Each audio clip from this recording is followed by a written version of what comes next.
सगळ्या महिलांसाठी ठेवला गेलेला आहे आणि त्याच्यातूनच थोडंसं महिलांचं प्रबोधन व्हावं असं सरांचं म्हणणं होतं.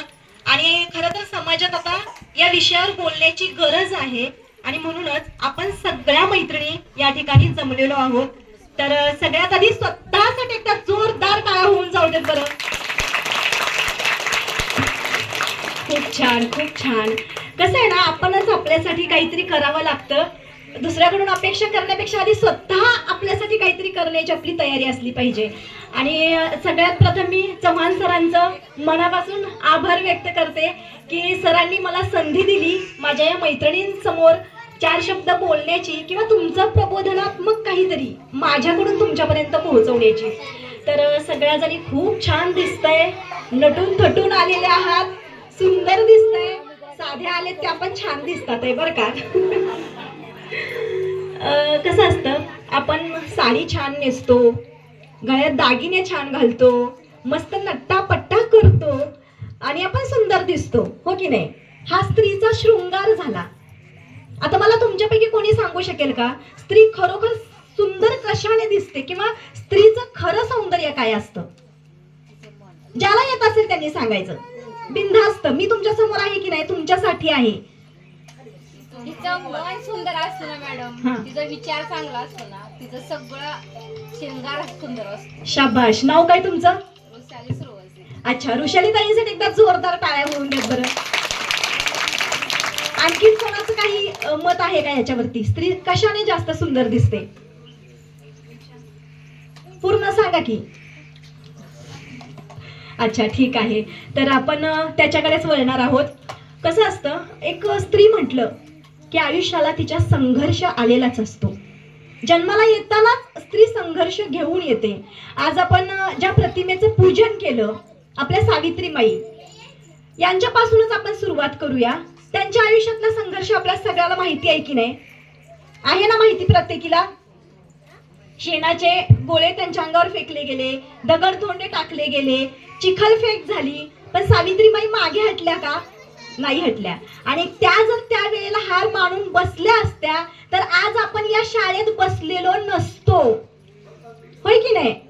मग कोणत्याही गोष्टीचा जर संघर्ष आपल्या वाट्याला येत असेल तर त्याला पॉझिटिव्हली घ्यायचं आणि पुढे जायचं, हे आपण करायला पाहिजे. कोणीतरी आपल्याला अडवतंय, काहीतरी अडथळे आपल्या आयुष्यात येतात आहे म्हणून त्यांना घाबरून पाठीमागे सरकायचं किंवा ते ध्येयापासून लांब जायचं असं कधीही करायचं नाही.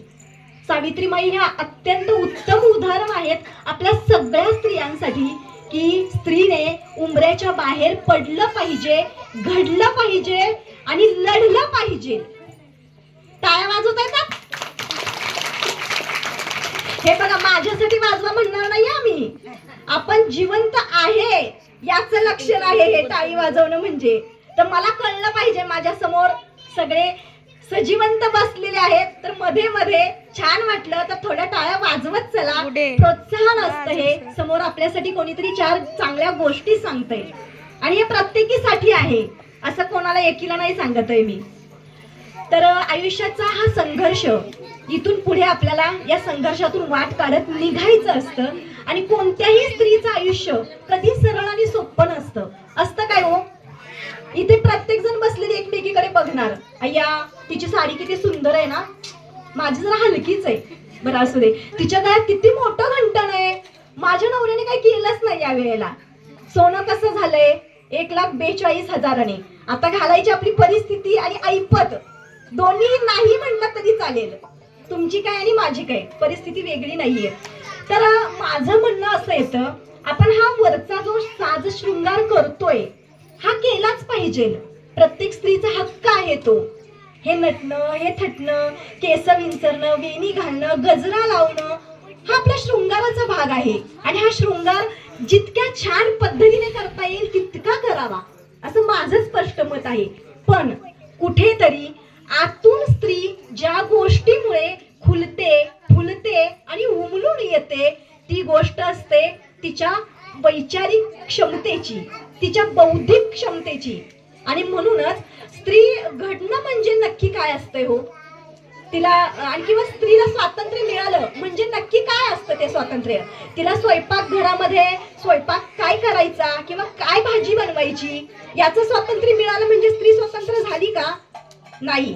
किंवा तिला कपडे काय घालायचे, तिने ड्रेस घालावा, साडी घालावी की मॅक्सी घालावी, नाईटी म्हणता ना तुम्ही, त्याचं स्वातंत्र्य मिळाले म्हणजे स्त्री स्वतंत्र झाली का? उत्तर देत चला. हा, मग हा भाग आपल्या संसारातला असतो, आपल्या चार भिंतींमधला, किचन मधला हा पोर्शन आहे. या सगळ्या गोष्टींचं स्वातंत्र्य मिळालं म्हणजे स्त्री स्वतंत्र होत नाही. स्त्रीला तिच्या विचाराने स्वातंत्र्य भेटलं पाहिजे. स्त्रीला तिच्या मनासारखं काहीतरी करण्याचं स्वातंत्र्य भेटलं पाहिजे.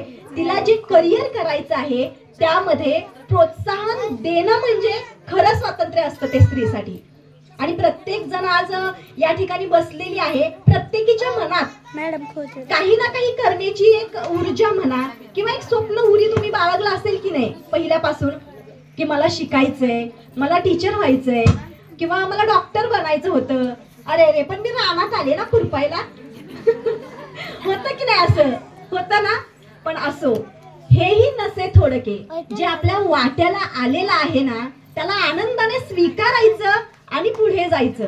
हे माझ्याच वाट्याला का आलेलं आहे किंवा माझ्याच बाबतीत असं का घडतं आहे हा विचार करायचा नाही आपल्याला, कारण प्रत्येक स्त्रीच्या बाबतीत हेच घडतं.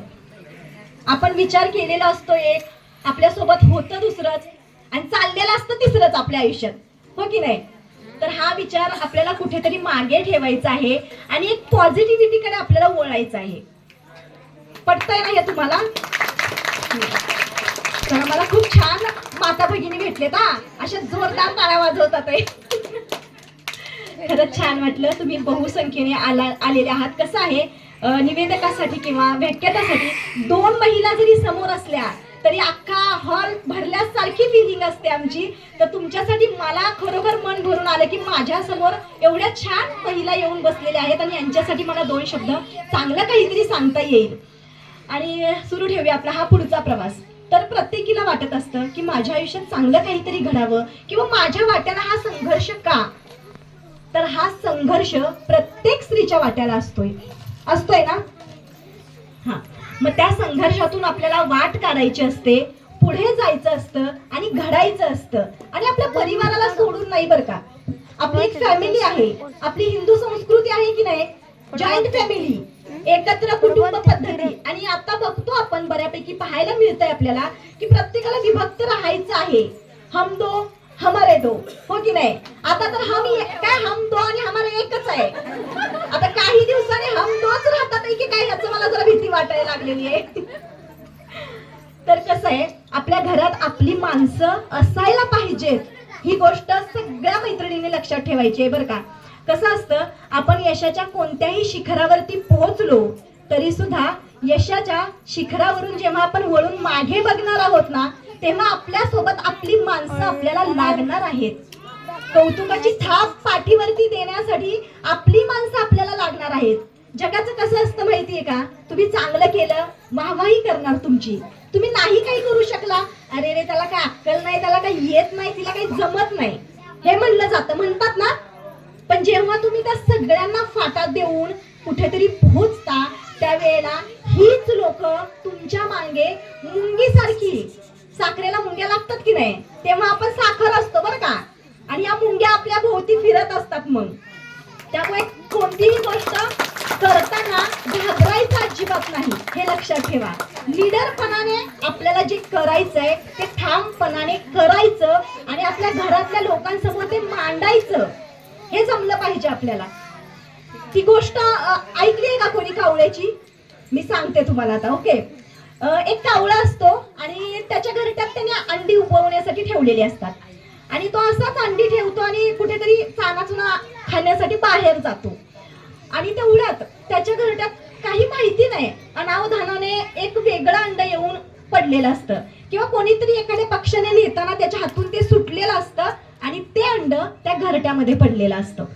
मग कावळा येतो आणि त्याला दिसतं ते, अरे ही सगळी अंडी एकसारखी आहेत आणि हे एकच अंड वेगळं आहे. पण जगात अशी आई आहे काय हो जी आपल्या मुलांना जवळ करेल आणि दुसऱ्याच एखादं लेकरं असेल त्याला कान फटवेल? करेल का अशी? नाही ना. आपल्या मुलासोबत त्या मुलाला आपण लाड करतोच ना. मग तसं त्या कावळ्याने त्या अंड्यांमध्ये ते अंड जपून ठेवलं. त्याच्या अंड्यासोबत त्याचंही अंड उबवलं आणि बरेच दिवस गेले आणि कालांतराने त्या अंड्यातून छोटी छोटी पिल्लं बाहेर आली.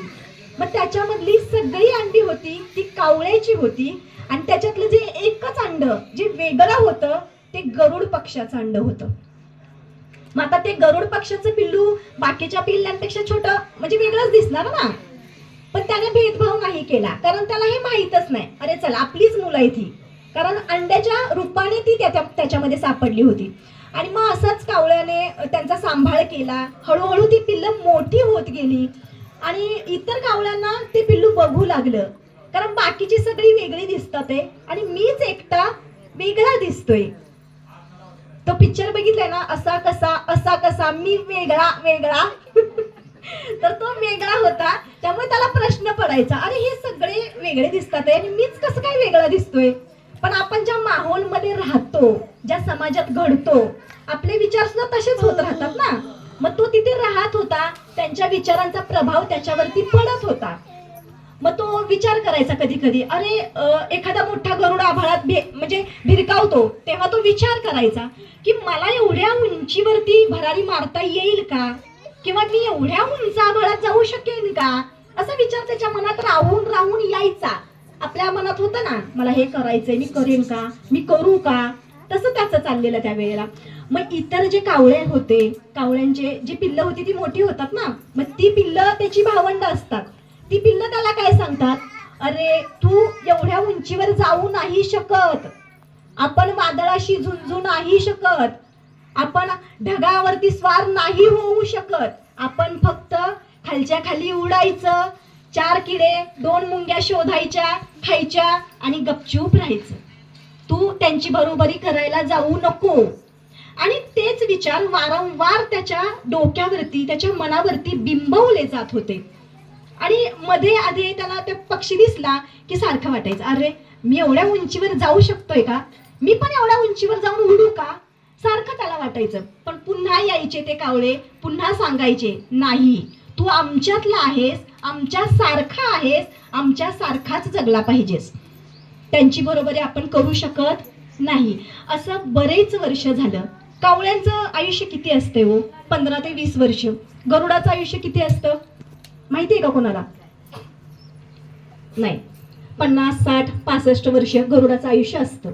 तर ते कावळे कालांतराने ते कावळे हळूहळू म्हातारे होत गेले, हळूहळू त्यांचा जीवनकाल संपुष्टात आला.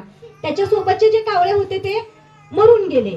मग ह्याला हा प्रश्न सतावत होता की ते सगळे मरून गेले आणि मी त्यांच्यातलाच आहे, तर मी कसा काय आहे अजून. अर्थातच होणार ना, त्याच्या मनात विचार येणार की नाही, हे माझे भावंड होते, ते सगळे संपले, मी अजून कसा काय आहे. आणि पुन्हा त्याला गरुड पक्षी आभाळात दिसतो, पुन्हा त्याला वाटतं हा माझ्यासारखा आहे, मी याच्यासारखा आहे, मी उडू का याच्या बरोबरीने असा उंच उंच आभाळात. पण परत त्याच्या डोक्यात विचार येतात, नाही नाही, आपल्या भाऊकीने काय सांगितलंय, तू असं नाही करू शकत, तू एवढ्या उंचावर नाही जाऊ शकत, तुझ्याकडे तेवढी धमक नाहीये. मग भाऊकीचं ऐकायला पाहिजे की नाही, नाही तर भाऊकी काय करेल, पेटून उठते ना नसते. मग पुन्हा त्या भाऊकीने बिंबवलेले विचार त्याच्या मनात येतात. तो पुन्हा तसाच खालच्या खाली फिरतो, किडे मुंग्या खातो आणि जगत राहतो. असं बऱ्याच वेळा होतं आणि बघता बघता 50-60 वर्ष उलटत येतात. पण तरीही तो धाडस करत नाही उंच उडण्याचं, भरारी घेण्याचं, कारण ते विचार, बुरसटलेले विचार, असंच असलं पाहिजे, असंच राहिलं पाहिजे, असंच जगलं पाहिजे. आणि हळूहळू 60 वर्ष संपतात आणि तो गरुड पक्षी सुद्धा मरण पावतो.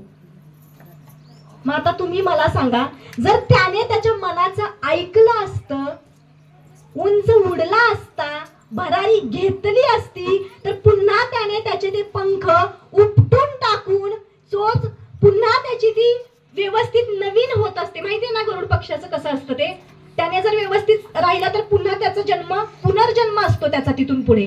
पण त्याला कळलं नाही ते. तेवढी त्याची बुद्धी म्हणा किंवा समज तिथपर्यंत गेली नाही किंवा भाऊकीने पोचून दिलीच नाही. हो की नाही? भाऊकीचं ऐकलं बाबाने, कावळ्यांच्याच आयुष्याला आला. कावळ्यांसारखा मरला नाही, पण गरुडाच्या वयात येऊन मरला, पण गरुड होता आलं नाही त्याला. असाच आहे आपला स्त्रियांचा हा जन्म. आपल्याला कळलं पाहिजे आपल्यामध्ये काय आहे, आपण काय केलं पाहिजे आणि काय आहे आपल्यामध्ये नवीन ते शोधून आपण पुढे गेलं पाहिजे. मग प्रत्येकीला स्वतःमध्ये काहीतरी जाणवत असेल की नाही, की मी हे छान करू शकते, मी ते छान करू शकते. आहेत की नाही? टॅलेंटेड आहात की नाही सगळ्या जणी? कोणच काहीच नाही का? नाही. तर असं नसतं. देवाने हाताला आपल्या 5 बोटे दिलेली आहेत आणि या 5 बोटांचा उपयोग सारखाच असतो. म्हणजे महत्व या 5 बोटांना सारखंच आहे. अंगठा नसेल तर या 4चा काही उपयोग नाहीये, हे नसेल या 3चा काही उपयोग नाहीये, किंवा हे 4 पण असतील हा एकच नाहीये बाबा, काय करणार ना. त्यामुळे व्यक्ती जरी वेगवेगळ्या असल्या तरी प्रत्येकीमध्ये क्षमता देवाने दिलेली आहे. स्त्री बनवताना देवाने तिला इतकं मजबूत बनवलंय ना, तुमच्या मनात जर आणलं तर तुम्ही काहीही करू शकता, कितीही उंच भरारी घेऊ शकता आणि स्वतःच्या पायावरती तुम्ही उभ्या राहू शकता. आता यापैकी किती जणी जॉब वगैरे करतात किंवा इतर काही काम करतात? नाहीये. बरं तुम्ही करता काय सगळ्या जणी?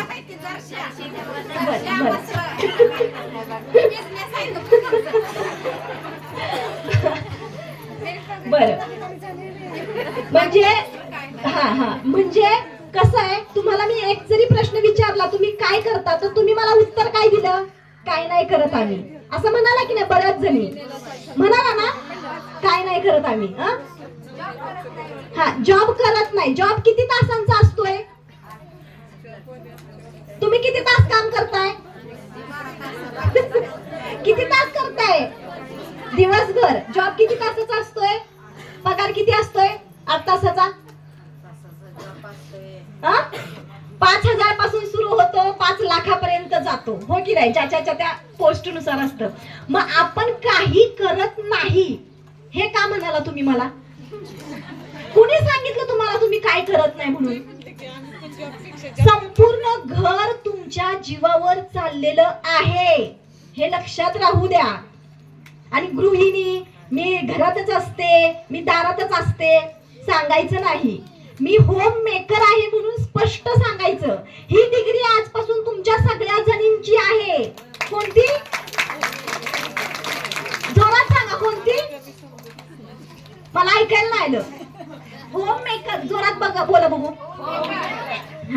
आजपासून तुम्हाला कोणी विचारलं तुम्ही काय करता, स्पष्ट सांगायचं मी होम मेकर आहे. कळलं का? पहिली नापास असली तरी होम मेकर सांगायचं, ग्रॅज्युएशन झालेली असली तरी होम मेकर सांगायचं.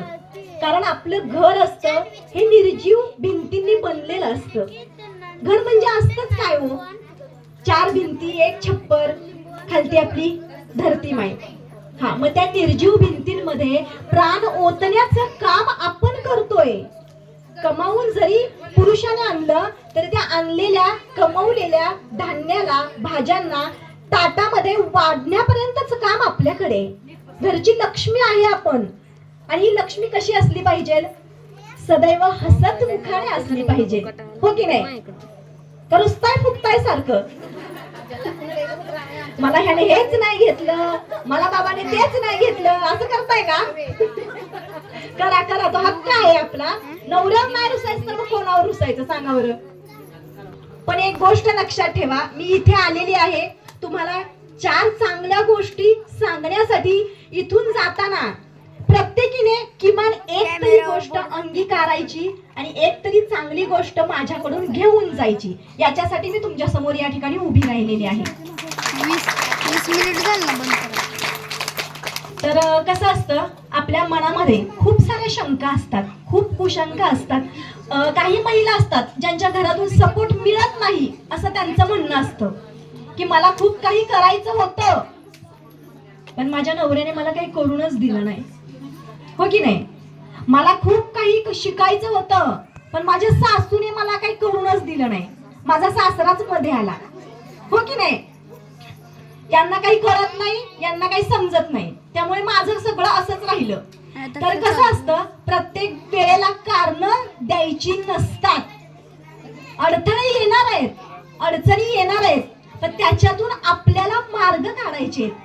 तिथे प्रॉब्लेम आहे म्हणून थांबून चालणार नाहीये, गाडी पुढे न्यायची आहे आपल्याला आपली. आणि साडीसाठी हट्ट करता की नाही नवऱ्याकडे? अहो दिवाळी आले, छानपैकी साडी घ्या ना, म्हणता की नाही? हा म्हणता ना. मग काय करायचंय, ती गोष्ट नवऱ्याला सांगू नाही का शकत आपण प्रेमाने? अहो ऐका ना, मला थोडी शिकायची इच्छा आहे, थोडस शिकू द्या, किंवा मला माझा एक उद्योग करायचा आहे, थोडीशी मदत करा, म्हणू शकतोय की नाही आपण? प्रेमाने बोलला तर बाबा ऐकतो तो. प्रेमाने बोलतो का आपण? प्रेमाने बोलतो का? हो की? आता उत्तर तरी द्या तुम्ही मला. प्रेमाने बोलतो का त्याच्याशी? प्रामाणिकपणे सांगायचं, खोटं बोलला का तिळगुळ माघारी घेणार. नाही बोलत ना, सारखं ठीस फीस फीस फीस मांजरी सारखं घरात म्याव म्याव म्याव करताय ना, होय की नाही? तर कसं असतं माहितीये का, आपली माणसं आहेत ती, आपण लग्न करून त्या घरी गेलेलो असतो, ते आपलं सासर असतं. आपल्या आई वडिलांकडे असल्यानंतर आपली आई किती धोपटते हो, आपल्याला मारते काय, कुत्र्यासारखी मारते, अक्षरशः मारते ना. ऐकलं नाही का? वडीलही काही काही जणांचे वडील कडक असतात, भयंकर चोपतात, होय की नाही? इकडनं काठीने मार, तिकड पहिल्या तर कोल्हापुरी चपला होत्या माहितीये का? सणासण अंगावरती वळ उठस तर मार खायची मुलं. अभ्यासासाठी म्हणा, घरातल्या कामासाठी मुलींना जास्त असायचा, स्वयंपाक वगैरे करण्यासाठी. मग सासरी गेल्यानंतर सासू थोडस बोलली तर कुठे बिघडलं? सासरा थोडस चिडला तर काय झालं? एवढं आभाळ कोसळलं का? नाही ना? किंवा नवरा अबोल झाला, त्याचा रुसवा, आपण रुसलो की आपला रुसवा काढला तर चालतो नवऱ्याने, मग नवरा रुसला तर कधी आपण काढायचं ना जाऊन त्याचा रुसवा. जायचं, होय ओ धनी काय झालंय तुम्हाला, थोडस माझ्याशी गोड बोलताय की नाही, हो की नाही? तर कसं असतं माहितीये का, आपली माणसं आहेत ती, आपण प्रेमाने जर त्यांना जपलं की नाही, ते आपल्याशी चांगलं वागतात. फक्त आपल्याकडून प्रेम मिळालं पाहिजे त्यांना. सासू सासरा नवरा म्हणजे काय राक्षस नसतात, ती लोक माणसंच असतात ती. मग एक गोष्ट लक्षात ठेवायची, तुम्हाला तुमच्या आयुष्यात जर काही करायचं असेल, एखादं ध्येय साध्य करायचंच असेल, तर आपल्या घरातल्या कुटुंबाला, आपल्या घरातल्या सासू सासऱ्याला, नवऱ्याला सोबत घेऊन आपल्याला चालावं लागणार आहे. हे लक्षात ठेवा फक्त. की मिळाले पंख, मिळाले स्वातंत्र्य, उडते आता मी, भिरभिरते एकटी, नाही चालणार. हे एकटीने नाही भिरभिरायचंय, आपल्या परिवाराला घेऊन आपल्याला वर उंचावर जायचंय, कारण ती आपली सुरुवात आहे आणि तोच आपला शेवट आहे. मारा की टाळ्या. म्हणून लक्षात ठेवायचं, घरात आपल्या सगळ्या व्यक्तींशी छान राहायचं, गोड बोलायचं, सगळी कामं होत राहतात. सासूबाई किती सुंदर भाजी निवडता हो तुम्ही म्हणायचं. सासूबाई भाजी निवडणार, रोज निवडणार, होय की नाही? निवडणार की नाही? मामांजी तुम्ही किती गोड वागता हो माझ्याशी. मामांजी तिखट असला तरी मामांजी गोडच बोलणार तुमच्याशी, होय की नाही? मग आणि नवरा काहीच ऐकत नसतो जगातला कुणाचा. मी सांगतेय, माझं पण घ्या त्याच्यामध्ये. नवरा जगातला कोणाचाच ऐकणारा नसतो, पण आपण प्रेमाने मायेने त्याला समजवावं लागतं, त्याची समजूत काढावी लागते की असं आहे, आपण असं करूया, आपला संसार आणखी चांगला होईल. आणि हे जेव्हा पटतं की नाही, तो 100% तुमची साथ देतो. 100% बायकोने माझ्या हे करावं असं त्याला वाटायला लागतं. फक्त घरातून जेव्हा आपल्याला स्वातंत्र्य मिळतं, तेव्हा त्या स्वातंत्र्याचा दुरुपयोग करायचा नाही. ही एक गोष्ट आपण लक्षात ठेवली पाहिजे. कारण बरीच उदाहरणं अशी आहेत आपल्या समाजात की एखाद्या घरातून एखाद्या महिलेला स्वातंत्र्य मिळतं, तू काही करायचं असेल तर कर म्हणून सांगितलं जातं, तुझ्या यशाची, तुझ्या ध्येयाची भरारी घे म्हणून सांगितलं जातं, आणि ती स्त्री वेगळ्याच वाटेने जायला लागते. आहेत ना उदाहरणं थोडीफार अशी. तो विषय खरं तर वेगळा आहे, आपल्याला आपला विषय घ्यायचा आहे. पण स्वातंत्र्य मिळालं म्हणून भरकटून चालणार नाही. स्वातंत्र्य मिळालंय तर त्या स्वातंत्र्य स्वतःच्या आनंदासाठी वापरा, स्वतःला चिरतरुण बनवण्यासाठी वापरा, स्वतःच्या स्वप्नांना साकार करण्यासाठी वापरा. नाहीतर घरातून मला सांगितलंय जा बाई तुला काय करायचंय ते कर, बाई तिसरंच काहीतरी करत बसली की घरातल्यानी काय बोंबलायचं का सांगा बरं. मग काय विचार काय येणार त्यांच्या मनात, अरे ही आधी होती की नाही तेच बरं होतं, हिला दाबून ठेवलेली तेच योग्य होतं, जरा मोकळीक दिली की ही मोकळीच सुटली, हो की नाही. तर असं नाही करायचं. आपल्याला स्वातंत्र्य मिळतंय, त्या स्वातंत्र्याचा पुरेपूर उपभोग आपल्या करिअरसाठी, आपल्या संसारासाठी आणि आपल्या प्रगतीसाठी करून घ्यायचा. त्यांनाही वाटलं पाहिजे अरे चला हिला थोडीशी ढील दिली, हिला थोडीशी सूट दिली तर सुनेनं आमच्यात नाव कमावलं, आमचं काहीतरी करून दाखवलं. नवऱ्यालाही अभिमान वाटला पाहिजे की माझ्या बायकोला मी आज मोकळीक दिली ना, तिने काहीतरी चांगलं करून दाखवलं. हा अभिमान वाटला पाहिजे आपल्या घरातल्यांना. आणि तुम्हाला काय वाटतं, म्हणजे संघर्ष कोणाला नसेल का? एखादी म्हणेल काय सांगत बसली बाई, हिला काय नटून थटून आलीये चांगली, मी दिवसभर रानात मरते, हिला काय माहितीये, म्हणणार की नाही असं. पण तुम्हाला एक गोष्ट आज सांगते, माझं पूर्ण शिक्षण मुंबई शहरात झालं, माझं कॉलेज मुंबई शहरात झालं, पण माझं लग्न शेतकरी कुटुंबात झालं. 99% आपले प्रयत्न असतात आणि 1% नशिबाचा असतो. तो 1% मला इथे घेऊन आला. आता प्रत्येकातल्या बऱ्याच जणांची स्टोरी असेल अशी, मी खूप मोठ्या घरातली होते बाई, कुठे आणून दिलं मला ह्या शेणपाटात काय माहिती, म्हणणार की नाही असं. किंवा माझ्या पप्पांकडे काय बुलेरो होती आणि इथे बघा साधी स्कूटी पण भेटत नाही यांच्याकडे मला, हो की नाही. पण आपण कुठेतरी म्हणतो की नाही काय त्या लग्नगाठी वरतून स्वर्गातून बनून येतात आणि असेच काही जोडे असतात आणि भाग्याने आपल्याला आपला जोडीदार लाभलेला असतो. मग तो अमेरिकेतला असो, खेड्यातला असो, मुंबई पुण्याचा असो, आपण एकमेकांसोबत वचन घेतली की नाही, एकमेकांना साथ देण्याचं वचन दिलं की नाही. मग सुखात जर बायको नवऱ्याच्या सोबत असेल तर ती दुःखात राहिली पाहिजे की नाही, राहता का? मग राहता. त्याचं दुखायला लागलं का शिव्या घालता का दाबून देता त्याचं अंग, सांगा आता. राहता म्हटलं ना खरं प्रामाणिक सांगायचं, दुखायला लागलं का अंग व्यवस्थित यावं, तेल लावते, जरा चोळून देते तुमचं, असं करता का? ए बाबा जा पड तिकडं, वैताग आलाय माझा मला, हो की नाही. मग असं नाही चालत. आपण एकमेकांसाठी आलेलो आहोत. घरात काही करताना बाहेर करिअर करायचं आहे, आपल्याला काहीतरी घडायचं आहे, तर घरात सगळ्यांशी नीट वागायलाच पाहिजे. आणि हा स्वार्थीपणा नाही, त्याच्यामध्ये प्रेम असलं पाहिजे. सासू आपल्या आईसारखी असते की नाही, आई नसते ती, आई सारखी असते. मग थोडं सर नकर 20-19 चालायचंच की हो, की आईसारखं म्हणलं तिने आईसारखं वागलं पाहिजे का? नाही, तिला मुलगी असतेच की तिची तिच्यावर प्रेम तिचं जास्त राहणारच की, आपण बाहेरून तर आलोय. म्हणून सासूशी, सासऱ्याशी, नवऱ्याशी सगळ्यांशी मिळवून घ्यायचं आणि मग करिअर साठी बाहेर पडायचं. त्या सगळ्यांना कन्व्हिन्स करून की मला हे करायचं आहे, माझ्यावर विश्वास ठेवा, मी हे करणार आहे आणि शेवटपर्यंत तुमचा विश्वास मी ढळू देणार नाही, हे त्यांना सांगून आपण त्या चौकटीच्या बाहेर पडायचं असतं. वाजवा की टाळ्या थोड्याशा. आणि कसं असतं माहितीये का, तुम्ही काम करून येता, मान्य आहे, एखादी बाहेर कामासाठी जाते किंवा रानात पण जात असेल, आता ते आपलं काम आहे. रानात जाऊन आली, ड्युटीवर जाऊन आली, शिक्षिका आहे, वर्गात मुलांना शिकवून आली, म्हणून घरात येऊन अस्ताव्यस्तता करायची नाही बरं का. नाहीतर सासूबाई जा म्हणते कामाला, हिने आलं की तिथून दमून आलीये, इथं भांडी आपट, तिथं बेलना फेकून दे, तिकडे उलटानच धोपाट, तिकडे भाकरी नेऊन धोपट्या मारत्या भाकरीला, असं नाही करून चालत. घरात येताना उंबऱ्यात पाय ठेवताना हसत मुखाने जायचं असतं. घरच्या लक्ष्मीने कसं घरात यायला पाहिजे, हसत मुखाने आली पाहिजे की नाही. तो बाहेरचा स्ट्रेस आहे, तो बाहेर ठेवूनच यावा लागतो आपल्याला. आणि स्त्रीला देवाने एवढी शक्ती दिलेली असते, तिला सांभाळणं जमतं.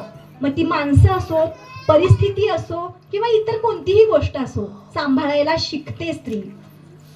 आणि म्हणूनच घरात काम हसत हसत करायचं, हसत हसत कामावर जायचं आणि येतानाही हसत हसत यायचं. बरं का, आता तुम्ही म्हणाल हिला काय सांगायला आहे, इथं आमचंच आम्हाला माहिती कसं कसं आहे. तर माझं एक ढाल असते बाईकडे, ती ढाल घेऊन तिला दिवस रात्र लढावं लागतं, झुंजावं लागतं तिला आयुष्याशी, आणि ती झुंज द्यायला पाहिजे. मग आता माझं किती अवघड झालं असेल तुम्हीच विचार करा. डायरेक्ट मुंबईतून शेतात येऊन पडली मी, कसं झालं असेल, कसं झालं असेल, अवघड झालं असेल ना. मग आज मी दिसते तुम्हाला माझं अवघड झालं असेल काहीतरी, नाही ना. 20 वर्षांचा संघर्ष आहे हा. माणूस देखणं कधी दिसतं माहितीये का, सगळ्या अडचणी, नकार, सगळ्या संघर्ष पचवून झाल्यानंतर जो घडतो की नाही, तेव्हा त्याचा देखणापणा वाढतो. आणि तसं माझं झालं. आमच्याही घरी पाटीलकी होती, पाटलांची सून आहे, डोक्यावरून पदर खाली आला नाही पाहिजे, छोटीशी टिकली लावली नाही पाहिजे, मधून भांगच आला पाहिजे, हाताच्या बाया एवढ्याच राहिल्या पाहिजेत, पाठीमागून पाठ दिसता कामा नये. अशा घरात माझं लग्न झालं. मग मला किती अवघड झालं असेल यातून बाहेर पडताना, सांगा बरं. पण माझं कसं आहे, इथून आता मी गेले, आज इथे आहे. काही कार्यक्रम लांब असतात, बऱ्याच अंतरावरचे असतात. सकाळी जाताना घरातला स्वयंपाक, चहा, सासू सासऱ्यांचं सगळ्यांचं करावं लागतं, मुलांना डबे द्यावे लागतात, सगळं आवरून मग घरातून बाहेर पडायचं असतं. आणि इथून बाकीचा कार्यक्रम करून पुन्हा घरी जाऊन पुन्हा त्या गोष्टी करायच्या असतातच. आणि उपकार नाही करत आपण त्यांच्यावरती हे करून, कळलं का, कारण आपलं कर्तव्य आहे ते. आणि का त्या सासूला पण नावे ठेवायची, सांगा बरं. आपण बाहेर काम करायला गेलो आणि तिला आपली इच्छा काय असते, मी जाईपर्यंत तिने घरातले तरी आवरावं ना जरा, असते की नाही इच्छा, असते ना. हा, मग आता तुम्ही मला सांगा आज काय काय तेच की होय म्हणतात त्या.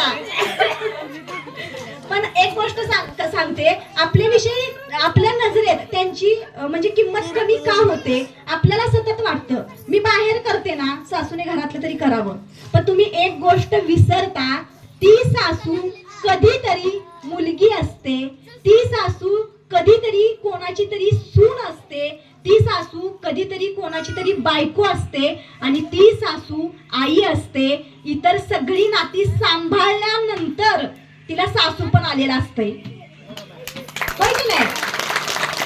हा, मग आपण आपल्या या स्टेपवरती तिला का समजून नाही घ्यायचं. तिलाही वाटणार ना, आता मुलाचं लग्न झालंय बाबा, मी थोडी रिटायर होते. आपल्याला दिवसभर काम पडलं का त्रास होतो की नाही, वाटतं ना. कुणीतरी एखादा कब्बर चहा दिला तर किती बरं होईल, मी एवढी दमून गेलीये. मग त्या सासरे रिटायर होतात की नाही सगळ्यांचे. मुलाचं लग्न झालं का पेपर घे, गावात फिर, पांढरी टोपी घाल, मस्तपैकी पांढरा शर्ट घाल, फिरून या गावभर पाटील, होय की नाही. किंवा भाऊकीत बडाया मारायच्या, माझी सून बाबा अशी भेटले की बोलायचं काम नाही, माझा पोरगा मला एवढी इज्जत देतो की बोलायचं काम नाही, भले नाका सांभाळे ना तो, होय की नाही.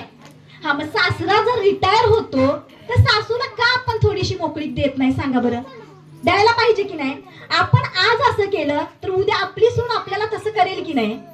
मग त्या बाईला पण वाटत असतं, आयुष्यभर खस्ता खाल्लेत, इथून इथे संसार आणला, एवढ्याची एवढी मुलं केली, परिस्थिती नसताना एवढी मुलं शिकवली, मग कुठेतरी सुनेने मला थोडासा आराम द्यावा, तिची अपेक्षा काय चुकते मला सांगा.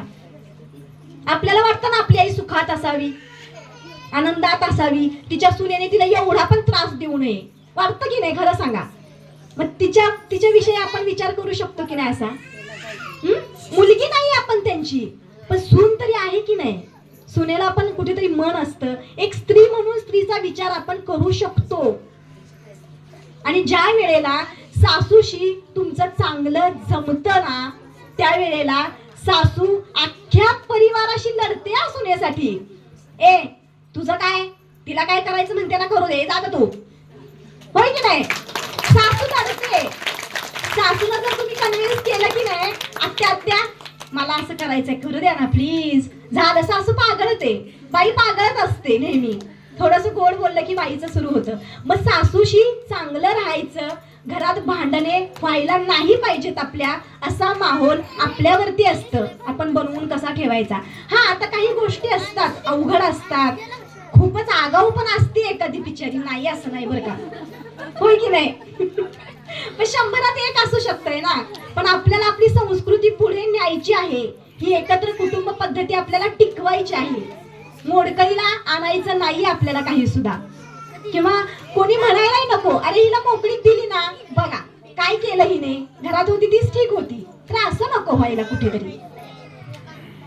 आणि म्हणूनच तुम्हाला जे काही करायचं आहे ते अवश्य करा. मनामध्ये एखादं स्वप्न असेल ते दाबून ठेवू नका. ज्वालामुखी कसा धगधगत राहतो, तर त्या स्वप्नाला धगधगत राहू द्या.